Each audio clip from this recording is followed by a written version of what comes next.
jiwa sejati, diri sejati. Diri sejati itu diri yang sudah mengenal Tuhannya. Jiwa itu, kalau pelajaran tasawufnya, seperti burung di dalam jasad. Jasad itu kandangnya,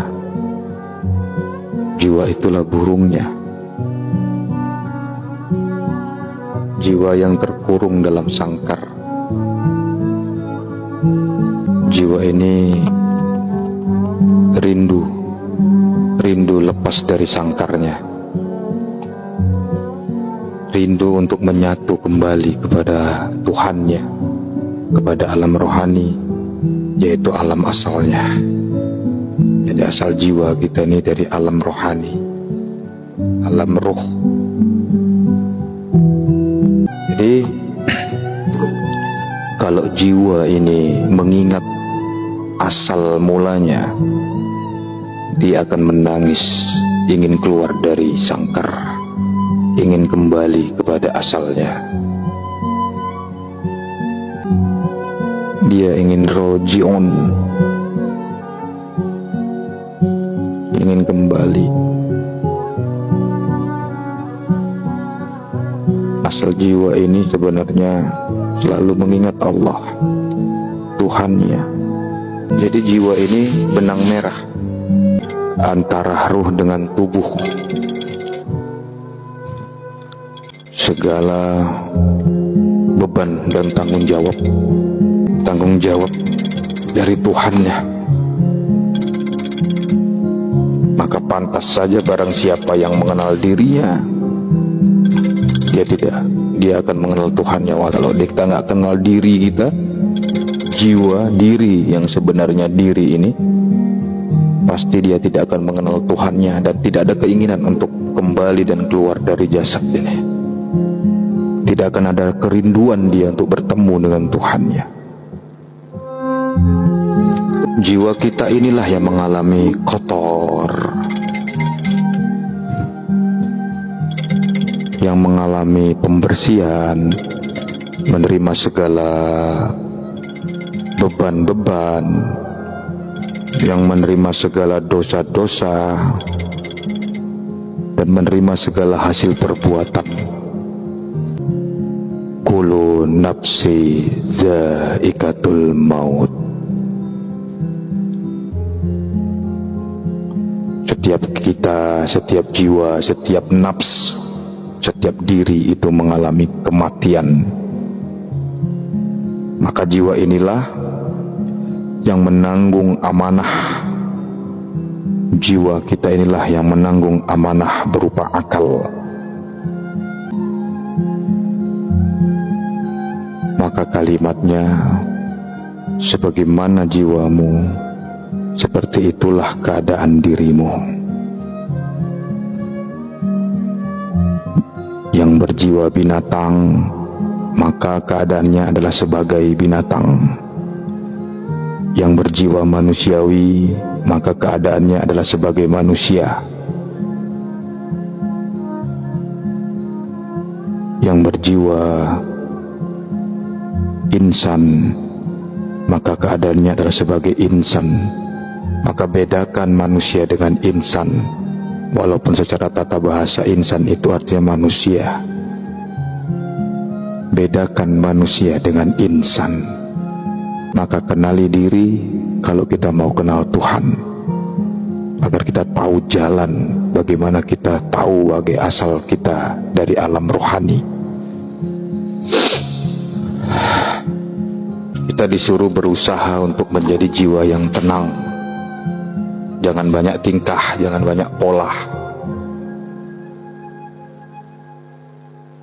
Bersihkan jiwa kita yang pernah kotor seperti binatang.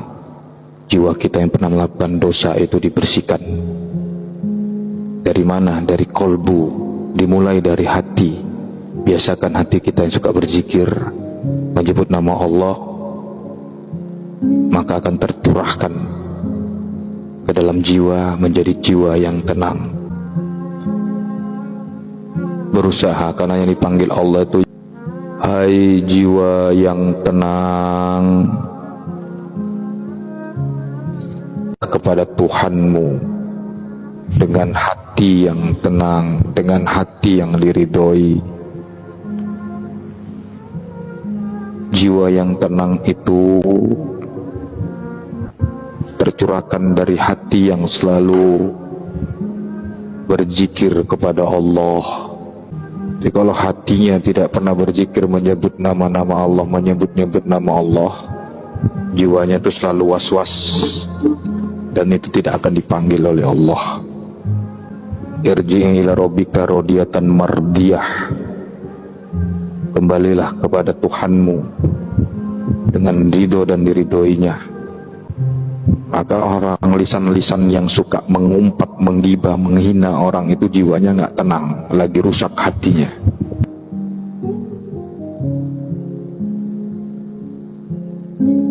Walaupun dia suka cerita hakikat, walaupun dia suka sok cerita ma'rifat, jiwanya rusak, kosong, cuma lisan saja, cuma teori doang.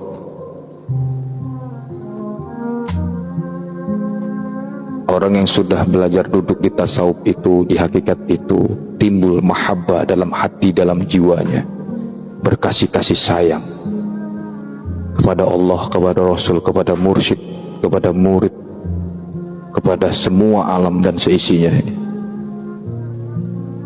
Karena sifat Rasulullah itu yang tercurahkan pancaran Rasulullah, rahmatan lil alamin.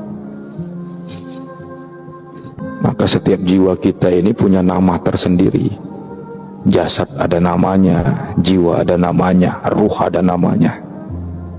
Beribu, beratusan ribu nama-nama jiwa manusia ini. Dia tidak akan bisa melihat kesalahan di luar dirinya, sehingga kaku lisannya untuk menghina di luar dirinya itu. Dia hanya sibuk dengan menghinakan dirinya di hadapan Allah, sibuk melihat kekotoran dirinya, tidak sempat lagi melihat kekotoran orang lain di luar dirinya. Dia hanya sibuk melihat sifat kebinatangan dirinya sendiri, tidak sempat lagi melihat sifat kebinatangan diri di luar dirinya.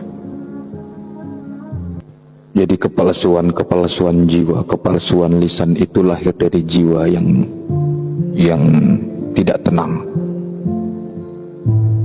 Kepalsuan teori, membahas tentang agama, apalagi membahas tentang tasawuf hakikat. Banyak orang yang paham tentang ilmu al-hikam, al-hikmah, tentang ketuhanan, tapi kopong batinnya.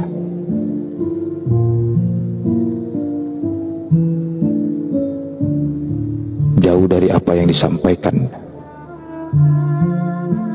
Itulah dajjal-dajjal sesungguhnya. Arti dajjal itu palsu. Apalagi ngaku ngaji hakikat, ngaku belajar mengaji kepada yang dia bilang wali Allah, tapi suka mengancam diri orang lain, menghina orang lain, mengganggu rumah tangga orang lain. Palsu hakikatnya. Mengaku sanad ini, mengaku sanad itu, mengaku keturunan wali ini, tapi lisannya tidak seperti walinya.